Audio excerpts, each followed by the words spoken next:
All right, let's get started. So we're going to start in on our new chapter here, chapter 6, and this focuses on alkyl halides. Remember, we've already kind of introduced alkyl halides before because they were products of previous reactions. So let's just take a second and name the following alkyl halides for me. Really, let's just remember what the heck I'm talking about.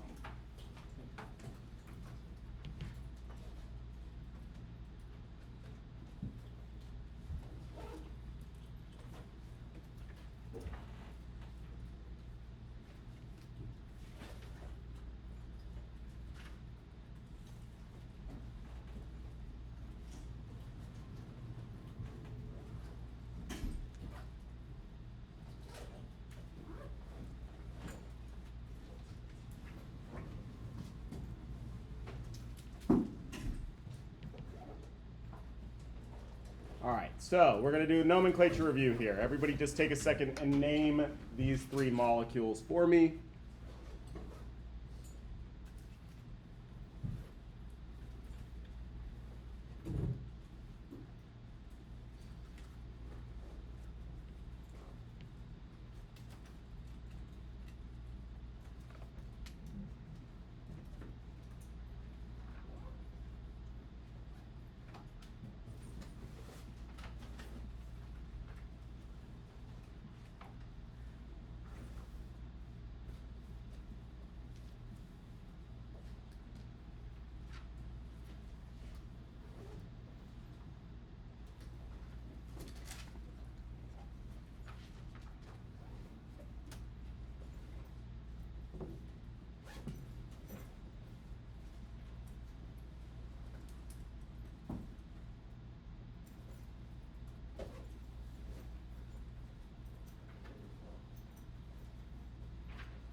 All right.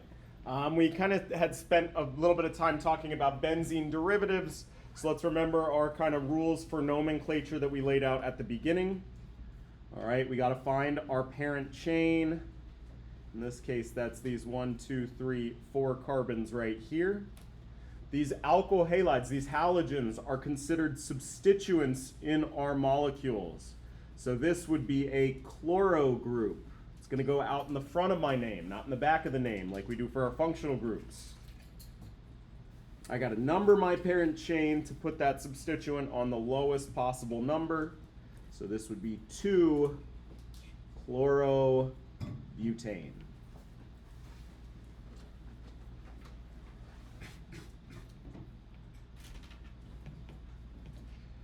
All right, we're going to play the same game over here. I got to find my parent chain, these 1, 2, 3, 4, 5 carbons. And I'm going to number my parent chain to put that bromo group at that lowest possible number. All right, so chlorine is a chloro group, bromine is a bromo group. So this would be 1 bromopentane.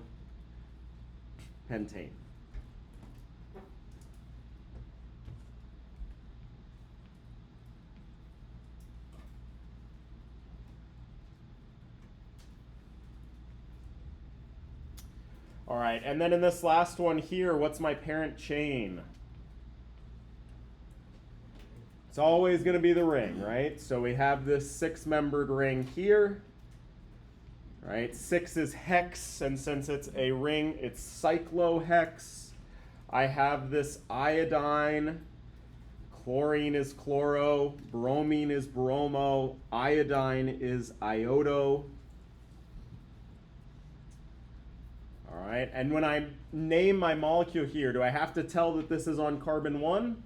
No, it's implied, because if I picked it up and moved it anywhere else, that would be carbon 1, right? So this would just be iodo cyclohexane.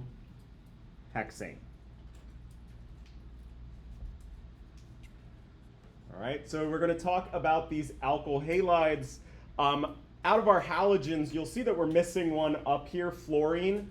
Fluorine is always one that behaves a little bit different than all the other ones. It's just so teeny tiny small and electronegative, it kind of doesn't behave like the rest of the halogens. So when we're talking about our alkyl halides, we're really going to focus on these 3 halogens here, chlorine, bromine, and iodine. All right? The bulk of this chapter is going to be talking about reactions of these alkyl halides. It turns out that alkyl halides undergo 2 different classes of reactions, one of which we've talked about before, substitution reactions, and the other one will be a new one, what's called elimination reactions. All right? And it undergoes both of these. Under some conditions it would be one, other conditions another. Sometimes they're in competition. All right, so what we're going to do is we're going to lay out the first one first, substitution reactions, and then elimination reactions, right? Talk about them separately, and then we'll kind of combine those 2 and talk about the competition between them. Before we do that, we need to talk about the classification of alkyl halides. We've talked before about primary, secondary, tertiary carbons. All right, so let's just take an example here. We introduced this when we were talking about alkanes. All right, everybody take a second and just label all of the carbons in here based on their classification. Primary, secondary, tertiary. There was also quaternary, but that's not going to be important for our discussion going forward, so we're going to leave it at that.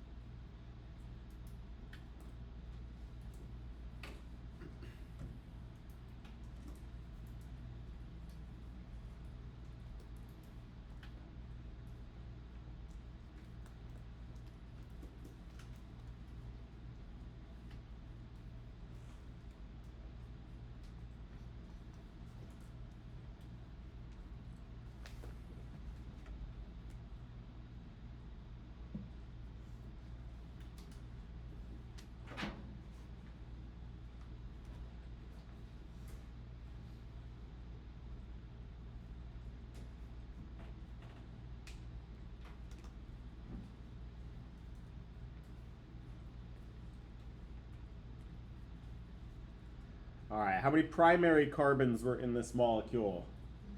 3. Remember, when I say primary, that means they have 1 carbon neighbor.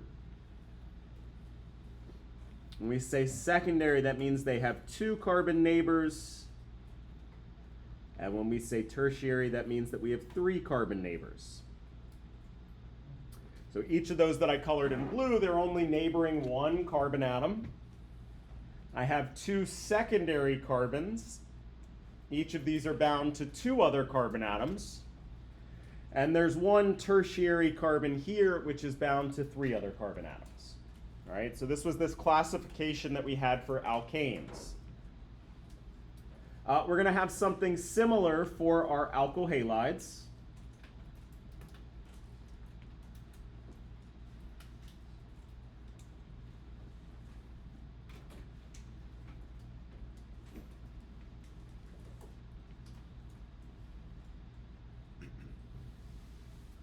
But it's going to be a little bit different because our halogens can have how many bonds? If we look up here at our example, how many bonds do each of these halogens have? 1. Just 1, and they have 3 lone pairs. So I can't have a halogen that's bound to, say, 3 carbon neighbors, right? That doesn't make any sense. But we still have this terminology that we use. All right, so let's do an example of a primary alkyl halide.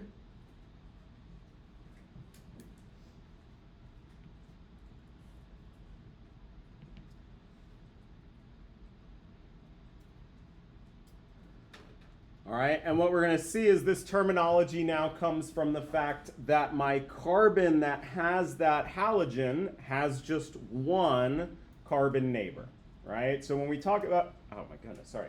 When we talk about a primary alkyl halide, we're talking about our halogen bound to a primary carbon.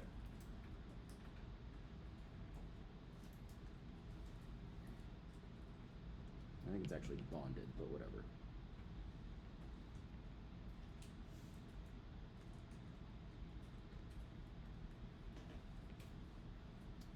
All right, likewise, if I was going to draw a secondary alkyl halide,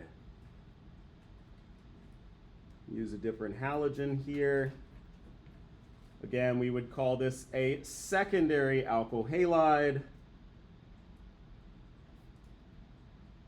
because as we can see, our halogen is bound to a carbon with 1, 2 carbon neighbors or a secondary carbon.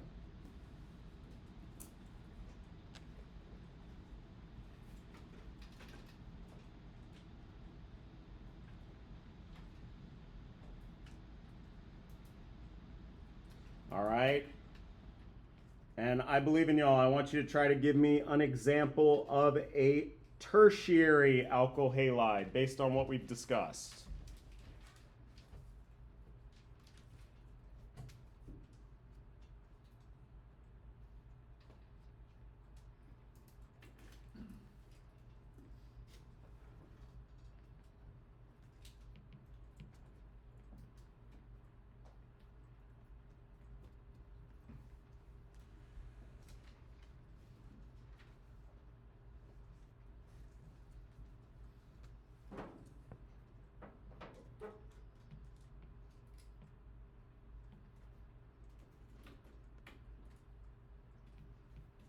All right, so you could have added, sort of included any number of carbons.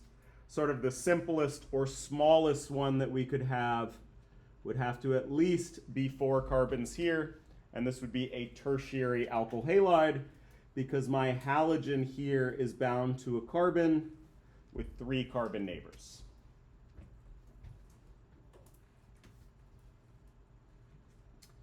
All right, and we talked about our classification of carbons. We talked about quaternary carbons as well, but you can kind of convince yourself that there couldn't be such a thing as a quaternary alkyl halide because then that carbon would have too many bonds. By definition, it would have 4 carbon neighbors plus the halogen, a total of 5 bonds. That's not going to work, right? So all of our alkyl halides can fall into one of these 3 buckets here: primary, secondary, or tertiary alkyl halides. Cool. All right, and like I said, we're going to sort of talk specifically about reactions of these compounds. And the first one is going to be a review of the class of reactions called substitution.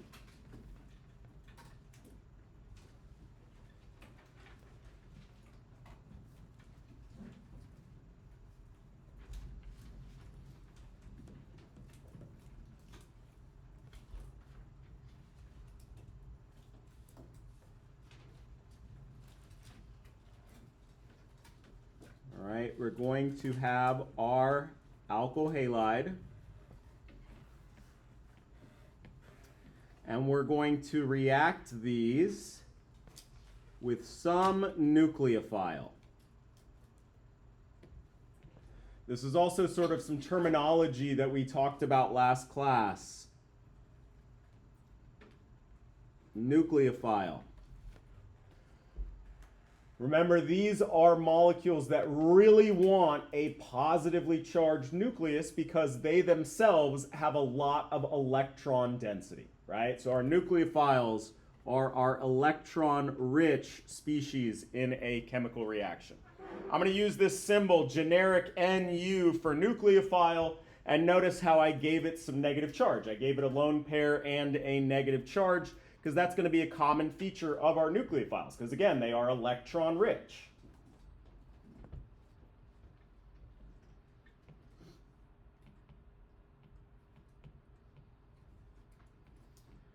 All right, and if we're going to do a substitution reaction, I'm going to swap my chloro group here, swap out my halogen, and replace it with that nucleophile.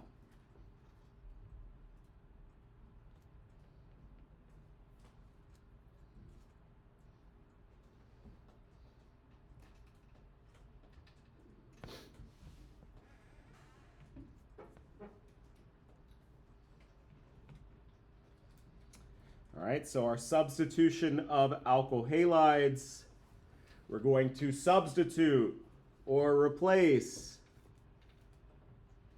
our halogen with some nucleophile.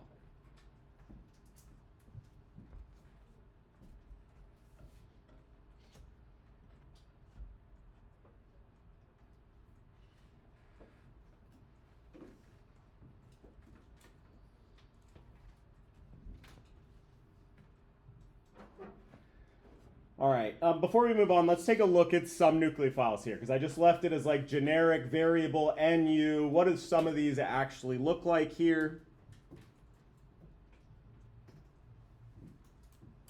All right, and in particular, we're going to look at really good, strong nucleophiles.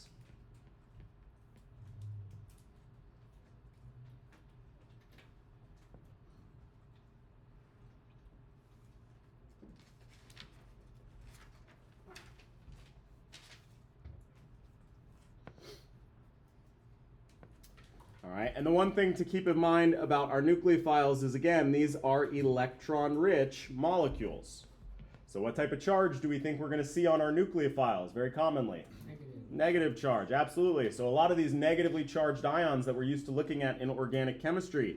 So for example, a hydroxide ion is a nice strong nucleophile. I can replace that replace that hydrogen with any number of carbons. It's also a strong nucleophile.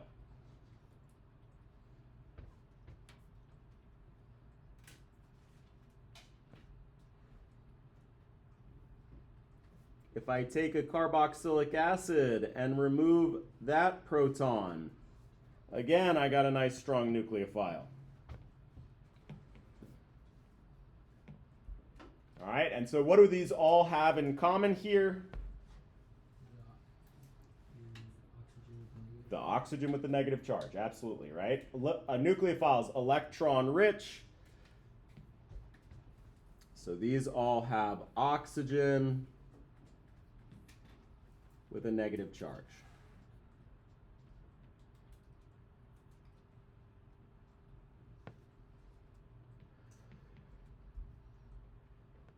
All right, and so specifically, we're talking about reacting nucleophiles, electron-rich molecules, with electrophiles, things that don't have a lot of electrons. These molecules would be considered nucleophiles, but we also want to be able to look at them and in our mind's eye see these like areas of a lot of electron density that are glowing red hot here, right? What we would call our nucleophilic site. And importantly, in each of these, what should be kind of glowing at us with all this electron density is that oxygen with that negative charge. All right, so we want to be able to identify, again, we call these our nucleophilic site.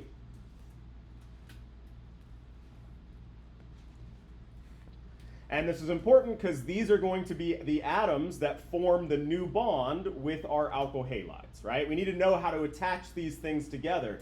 How do we do it? Well, it's going to be these electron-rich species that are forming that new bond. All right, we'll talk about a few more, so we're going to leave some space. But let's just, before we move on here, do an example. Let's take that same alkyl halide.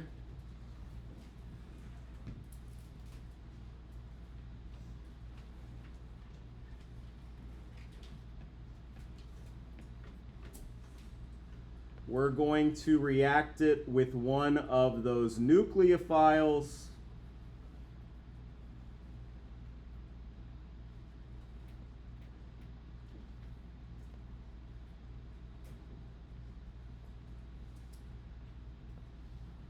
All right, again, we called this our nucleophile. And we said that what was our nucleophilic site here? What's glowing red hot with electrons? The oxygen. Okay? So if this molecule's our nucleophile, what does that make this thing over here? What's the other one called? Not the nucleophile, but the electrophile. The nucleophiles are electron rich.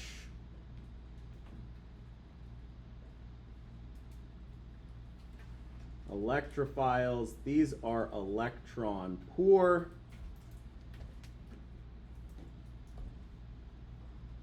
Okay, and this is a little bit harder to see, but we also want to see where our electrophilic site is on this molecule.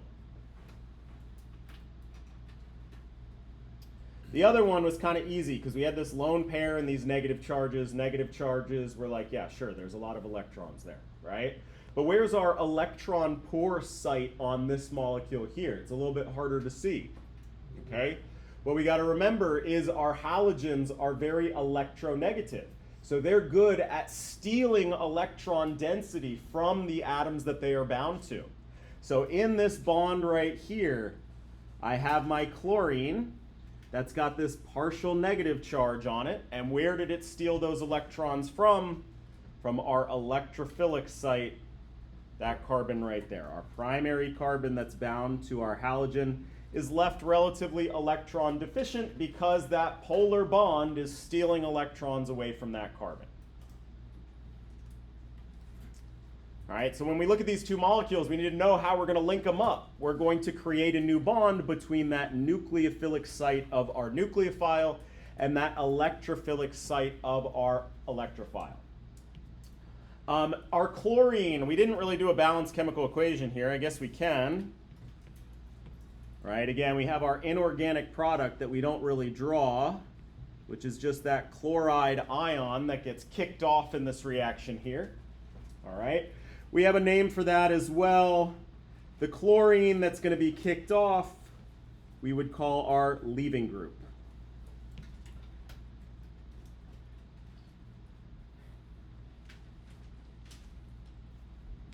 Halogens, and this is what we're going to see over and over again in this class of reactions in this chapter, is that halogens are just really good leaving groups. Out of all the atoms, out of all the elements on our periodic table, they're kind of the most okay with having a negative charge, with accepting a pair of electrons and having a formal charge. This oxygen right here is mad, right? It's all sort of pissed off because it's got this negative charge. It really wants to do a reaction so it can get rid of that negative charge. If we look on our product side, our chlorine over here has a negative charge. Chlorine's just not as mad about it. All right, chlorine being a larger, more electronegative atom, it's like, sure, I'll take that pair of electrons. I'm cool with that. All right, so these leaving groups, we're going to kick off our halogens as these halide ions. All right, so everybody just take a second. See if you can't predict the product. We're still kind of new to this. It's okay if you get it wrong. But let's see if we can't predict our product here for this reaction, given what we just discussed. How are we going to link these things up to form our product?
right, so here are our products here. I wanted to take away all this coloring because now we're going to play the spot the difference game.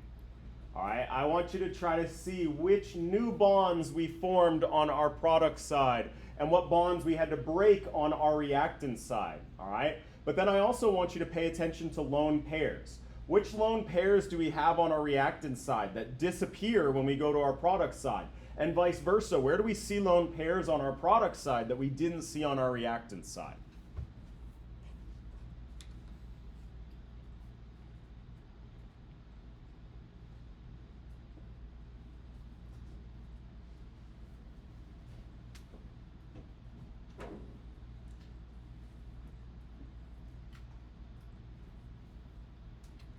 All right, let's just look. What bonds did we have to break over here on our reactant side?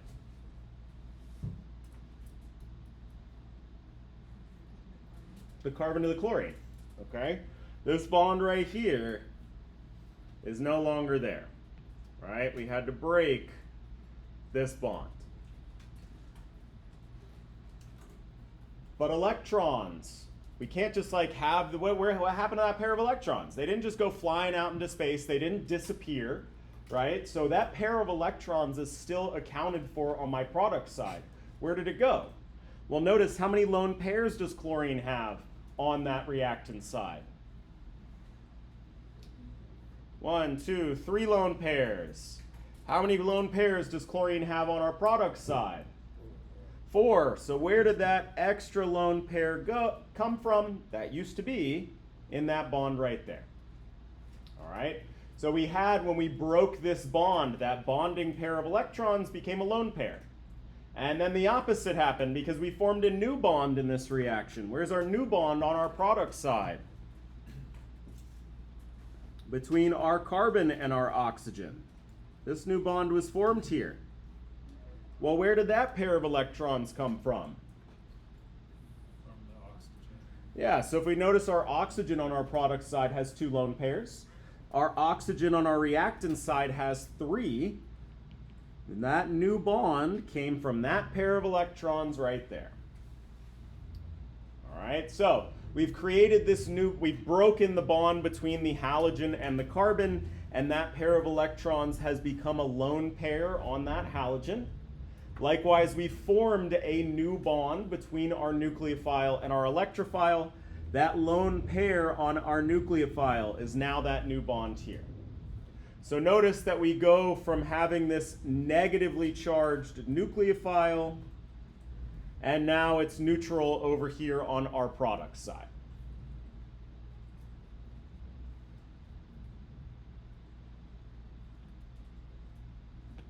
Cool. All right. I want you to do one more for me then.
What's the functional group in your product? OH? An OH group. What do we call that type of functional group? Alcohol. Alcohols, right? So this is a new way to make an alcohol if we treat our alkyl halide with hydroxide.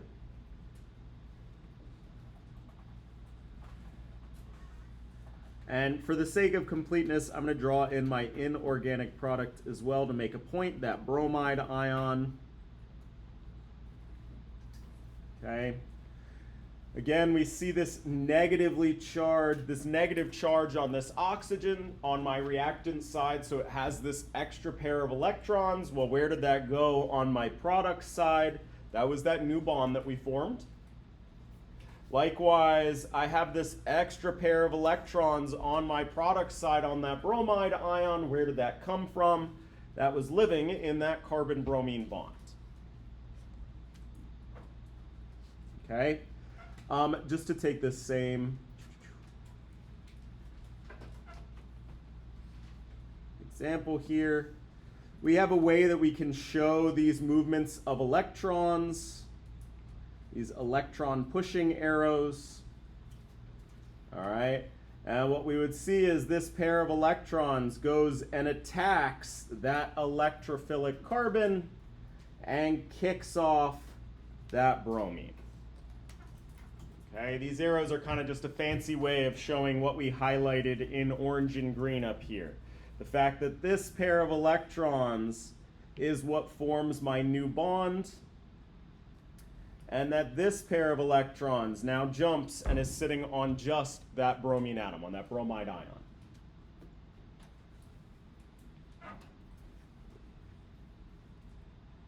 Cool. All right, we talked about oxygen with a negative charge as a good nucleophile. We can also see if we have nitrogen with a negative charge.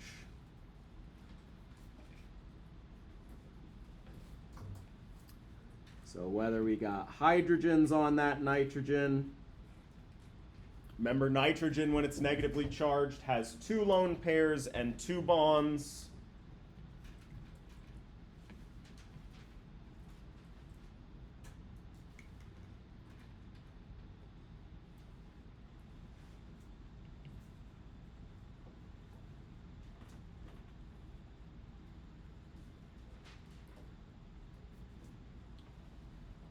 Whoops, 2 lone pairs, 2 bonds.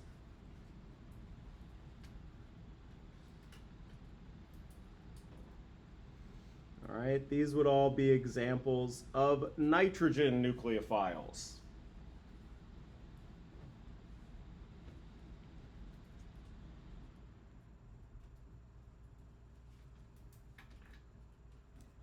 And what would be our nucleophilic site, do we think, in these molecules?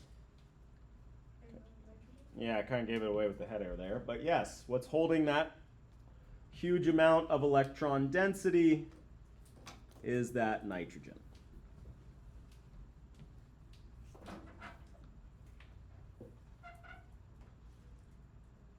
Cool. So let's see if by analogy we can use one of these in our reaction. All right, we'll take another alkyl halide here.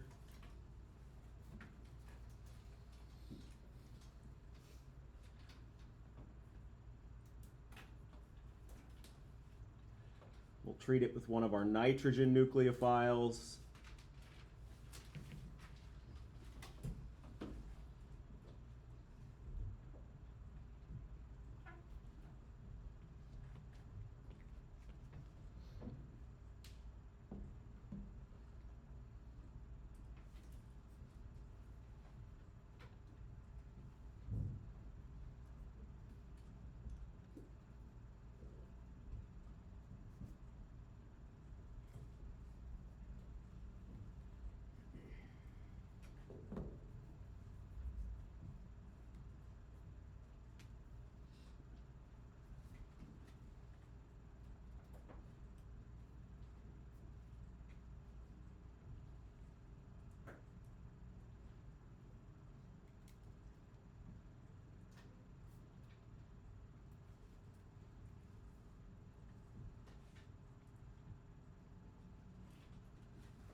right, so again, I'm going to attach that nucleophilic site to that electrophilic site. So I got my 3 carbons, and now on the other side is a nitrogen. Okay, it itself had 2 carbons attached. All right, but again, nitrogen likes to have how many bonds? We can't forget that hydrogen that was on there as well. So that's my 3 bonds and my lone pair. And we can include our inorganic product, the iodide ion.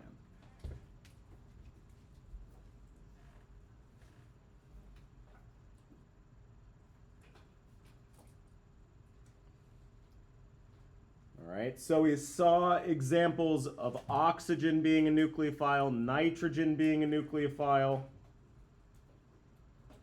Okay, this category is a little bit more rare. First of all, nitrogen you won't probably practically see. It's kind of hard to do. All right, carbon is even harder to do.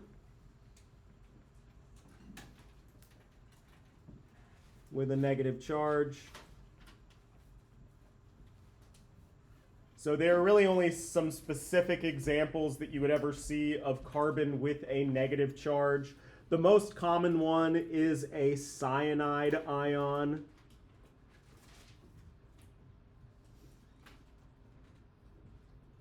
That negative charge on that carbon is kind of stabilized because of that triple bond with that nitrogen.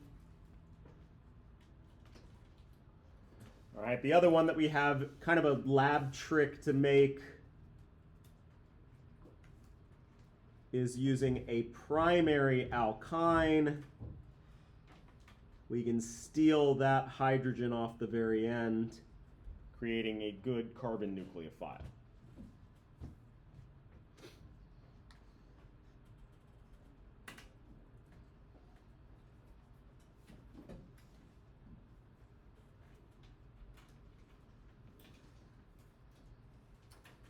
All right, one more element we're going to add to our list of strong nucleophiles: oxygen, nitrogen, and carbon.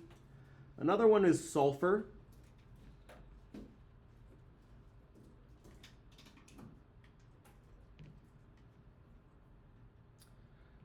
Okay, so just like an alcohol or a hydroxide ion rather, sulfur on the periodic table lives right under oxygen, so it's got the same bonding patterns. It likes to have 2 bonds and 2 lone pairs. If it's only got 1 bond and 3 lone pairs, it's got a negative charge.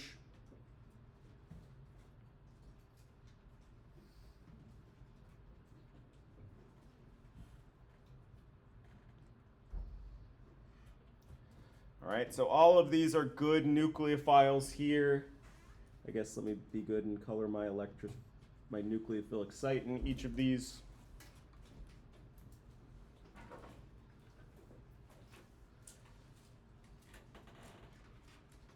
All right. What makes sulfur kind of unique is because it is so big, it's actually good at being a nucleophile even if it's neutral.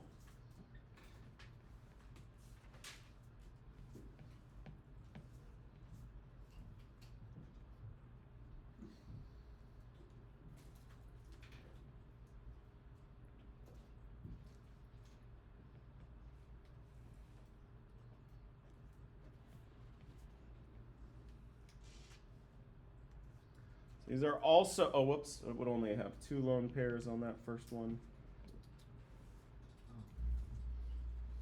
because it's neutral. All right, so for sulfur, we just got to make a note that it can be negatively charged or neutral. Still a good, strong nucleophile.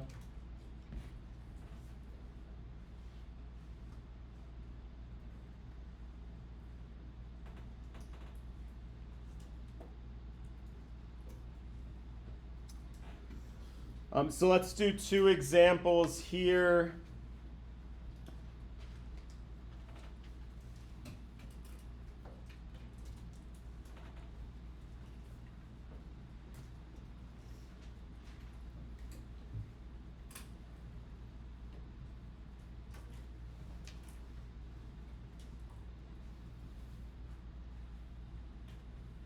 right, so everybody take a second. Let's use one of those negatively charged sulfur nucleophiles. Everybody take a second and give me the product of this reaction.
All right, so I'll get my thiol product and that bromide ion.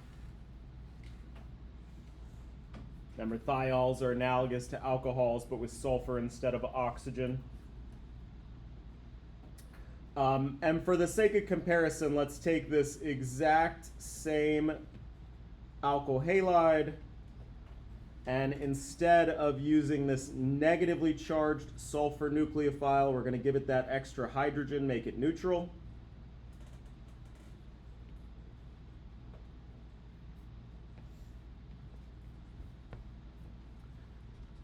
All right, so our neutral nucleophiles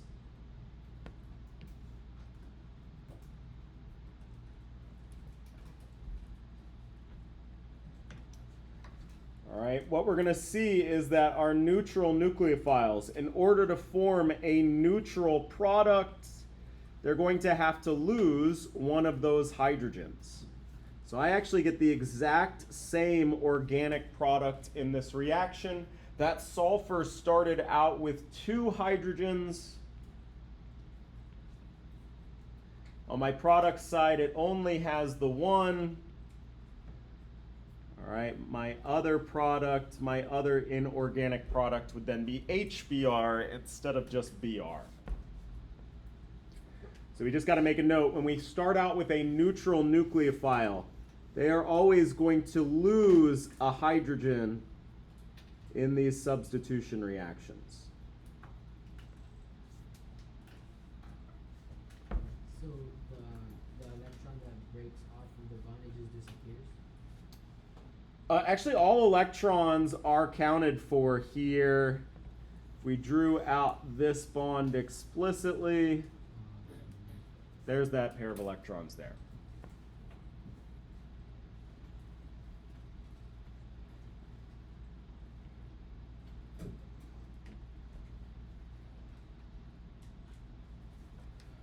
All right, so we have these substitution reactions of alkyl halides where we're going to swap out that halogen with a nucleophile. All right, and we laid out a bunch of nucleophiles here. Oxygen with a negative charge, nitrogen with a negative charge, carbon with a negative charge, and then sulfur, we said it could either be negatively charged, electron rich, obvious, right? Or sulfur is actually a really good nucleophile even when it's neutral. Okay? And so then we did a bunch of examples of these substitution reactions. Importantly, I put this caveat in front of the word nucleophile here. These are all of our strong nucleophiles. Okay, this is going to be important. Strong nucleophiles, easy to spot because of their lots of electron density.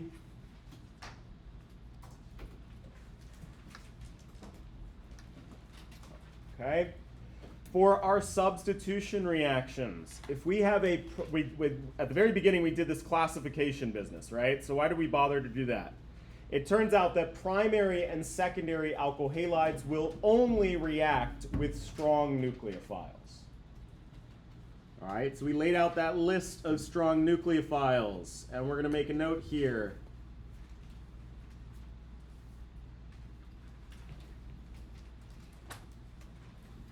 Primary and secondary alkyl halides.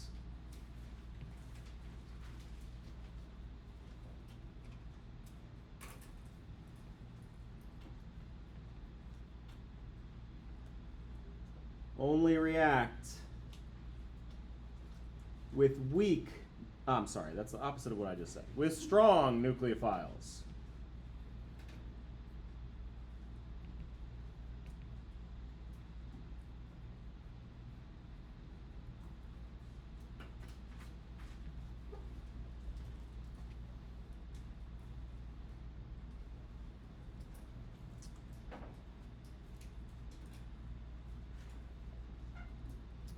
Our tertiary alkyl halides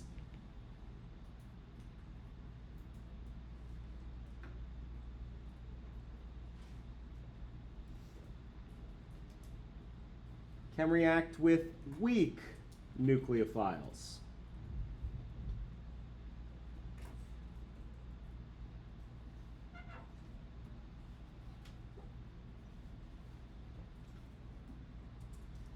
Now these weak nucleophiles, they still have to be electron rich. That's what it means to be a nucleophile. They're just not as electron rich as those strong ones that we saw. Okay? So let's just lay out a list here of our weak nucleophiles.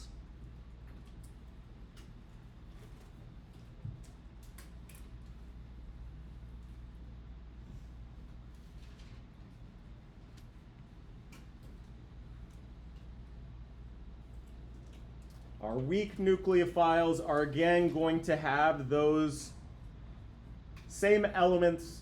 They're just not going to have quite as much electron density. So instead of being oxygen with a negative charge, the weak nucleophile form would be if it has a neutral charge. Okay? So whereas hydroxide is our strong nucleophile form, a weak nucleophile would be water. Oxygen still got those lone pairs. It's still an electron-rich element, right? Not quite as electron-rich as it is in hydroxide, but still can be a nucleophile. All right, likewise, our alcohols are weak nucleophiles. We could take off that hydrogen and make it into a strong nucleophile, but if we just have a regular old alcohol, that would be a weak nucleophile. All right, so we have neutral oxygen.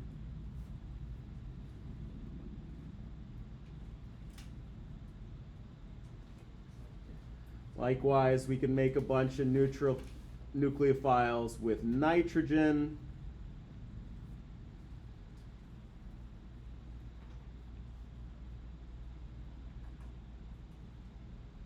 So ammonia or some sort of an amine.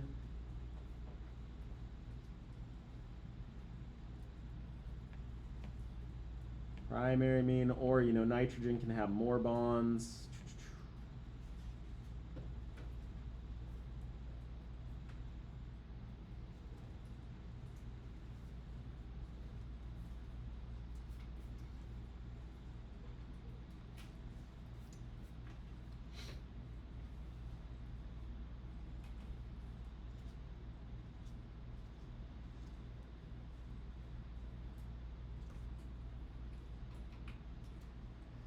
We also added to, and then notice we're not going to include sulfur here because sulfur is strong regardless of whether it's negatively charged or neutral. Okay, the other element that we're not going to put on this list here is carbon. Carbon, if it's neutral, is not a good nucleophile. All right, and let's see if we can't see why that is. Let's take carbon with its negative charge. This one is a good nucleophile. And what about carbon when it's neutral? This one is not a good nucleophile, right? Why would the one on the right not be a good nucleophile? It has a full octet. Full octet, right? The other thing that's really key that we need to note here about these nucleophiles are these lone pairs. Remember, how are we making these new bonds? We're taking a lone pair from our nucleophile and turning it into a new bonding pair of electrons. So all of our nucleophiles have to have a lone pair on them. Carbon, when it's neutral, does not have any lone pairs, right? we're just going to say, not a nucleophile, no lone pairs.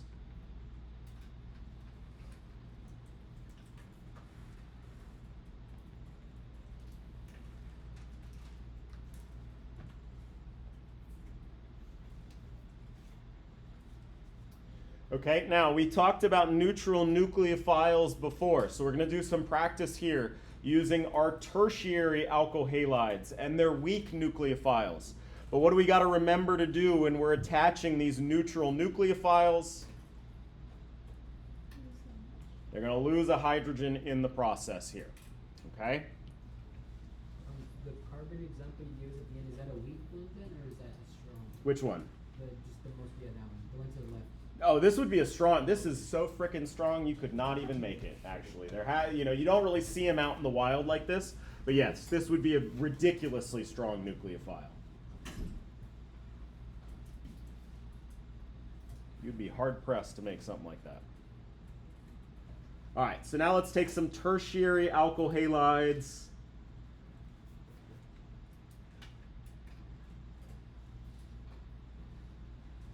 And some neutral nucleophiles. And y'all are going to give me the product here.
All right, I got my nucleophilic site on my oxygen and my electrophilic site on my alkyl halide.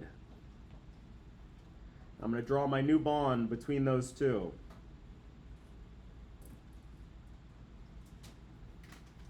But since this is a neutral neutral nucleophile, I'm going to subtract a hydrogen, so it's just going to be an alcohol product that we get.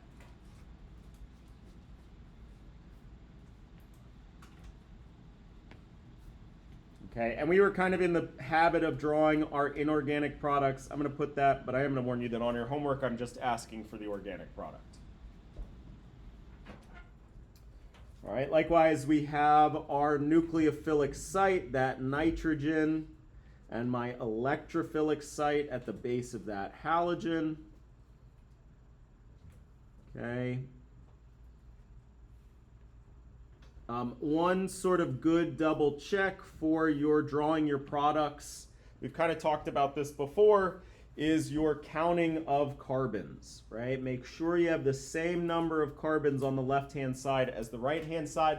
And this is especially important when we're adding a bunch on, depending on our nucleophile, right? I should have 2 additional carbons here. So now I'm going to attach that nitrogen. and its 2 carbons. Importantly, it's going to lose one of these hydrogens, but it's still going to have the other one.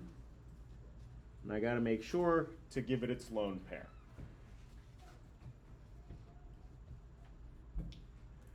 All right, so just to kind of rewind here, we got substitution reactions. We're going to be swapping out that halogen for a nucleophile. And we broke the world up of nucleophiles into 2 classes. Our strong nucleophiles that have a lot of electron density. Most of these are easy to spy because they have that net negative charge associated with them, right? Sulfur, we kind of got to make a note of. It's kind of a weird one that can be neutral. But these are all of our strong nucleophiles. And then we have our weak nucleophiles, which are those same elements but neutral, right? And then we said that primary and secondary alkyl halides, they're only going to react with that strong batch. But our tertiary alkyl halides, they can react with weak nucleophiles as well. And we'll sort of explore why that is here in a second. Okay. We're now going to talk about stereochemistry.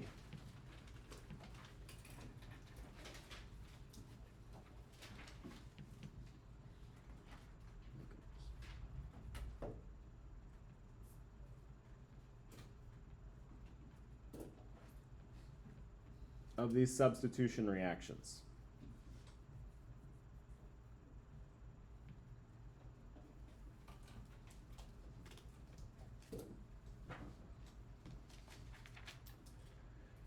All right, so stereochemistry, this is our dashes and wedges business that we've seen before, okay? Primary alkyl halides, we don't have to worry.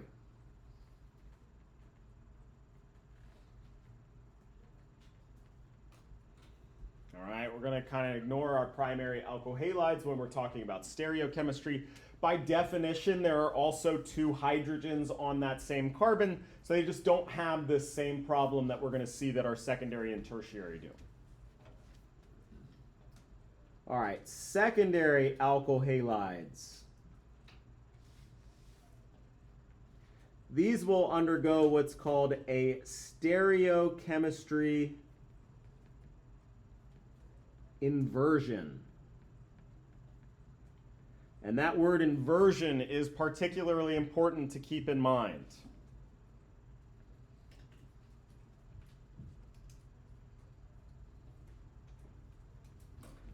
So what do I mean by that? Well, now we took a look at a bunch of secondary alkyl halides, but now we're going to look at one with these dashed and wedged bonds here.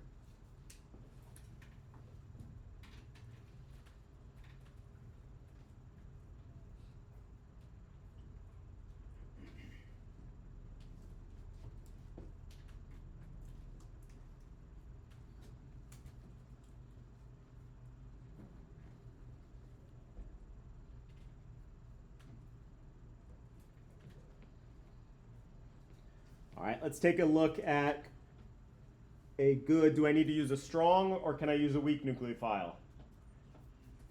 I'm going to have to use a strong one for my secondary alkyl halide here. So I'm going to need to use one of those ones with that negative charge.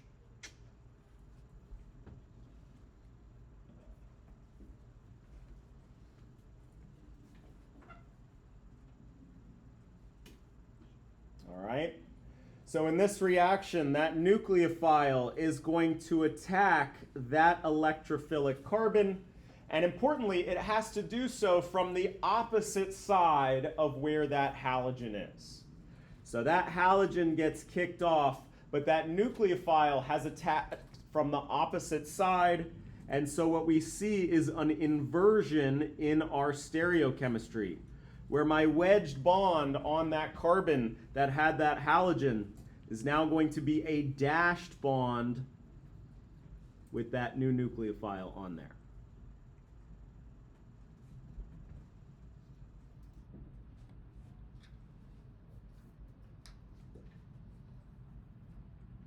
Okay, and again, this is because our nucleophile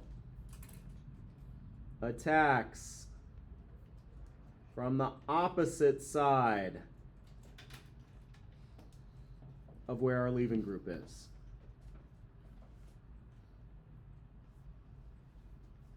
Remember, that wedged bond means that that bromine is pointed out of the page, right? Well, since the nucleophile attacked and formed that new bond from the other side, that's why it's now pointing into the page in our product. Okay? So when we talk about a stereochemistry inversion, we're going to make our dashes into wedges and vice versa.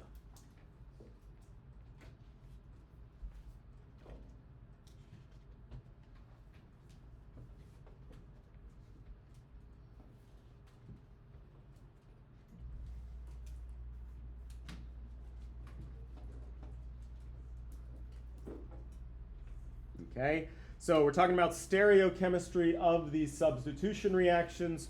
With primary, we said we don't have to worry about it. With secondary, if we have these dashes and wedges and we do these substitution reactions, we have to invert our stereochemistry.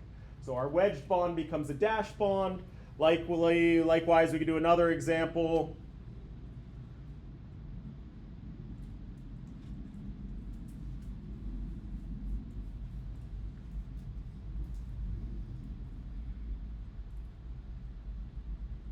I'm going to put this chlorine on a wedged bond, on a dashed bond.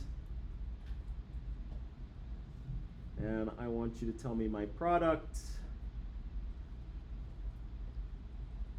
when we react it with this nucleophile.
All right, so importantly,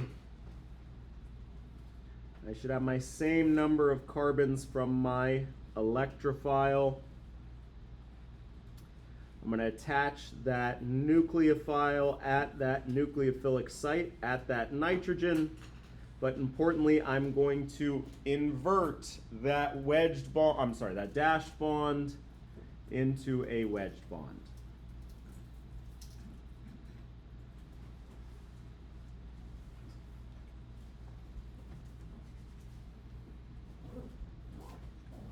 Okay, so we have these stereochemistry inversions here.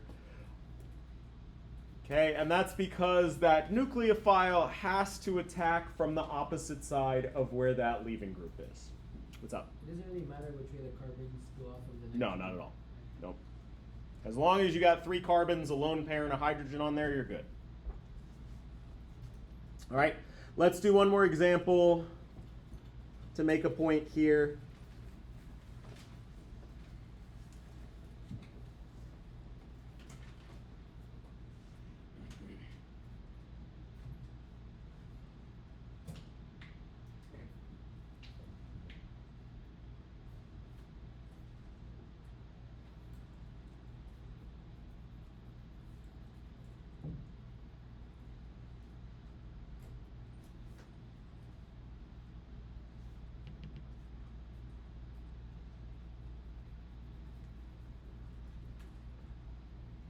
I guess we need a nucleophile, huh?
Alright, so I'm going to have my stereochemical inversion here.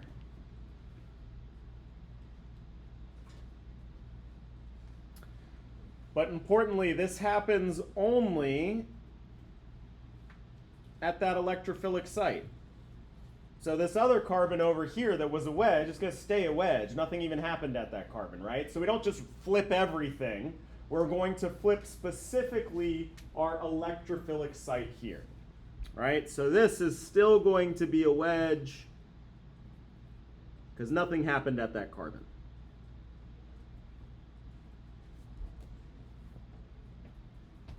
Okay, so we can just make a note. We see this stereochemistry inversion, and we're going to say at our electrophilic site. You can even say electrophilic carbon.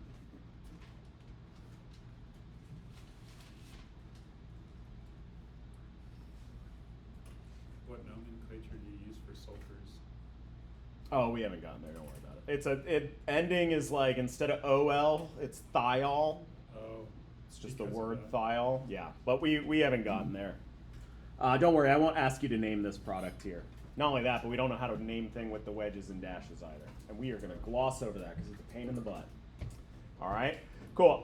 We talked about primary, we don't care. Don't have this problem. For secondary, if we see these stereospecific reactants here, meaning I see dashes and wedges, I have to invert my stereochemistry, but specifically at that electrophilic site, right? And if these arrows make sense, great. Otherwise, you just need to trust me on that, okay? But it's because our nucleophile is, again, attacking from the opposite direction of where that leaving group is. Primary, don't care. Secondary, we got to invert. Tertiary, we'll pick up with there next time as well. We're not going to cram that in here in these 3 minutes. Cool. So we will continue with our substitution reactions and then introduce the elimination reactions next class.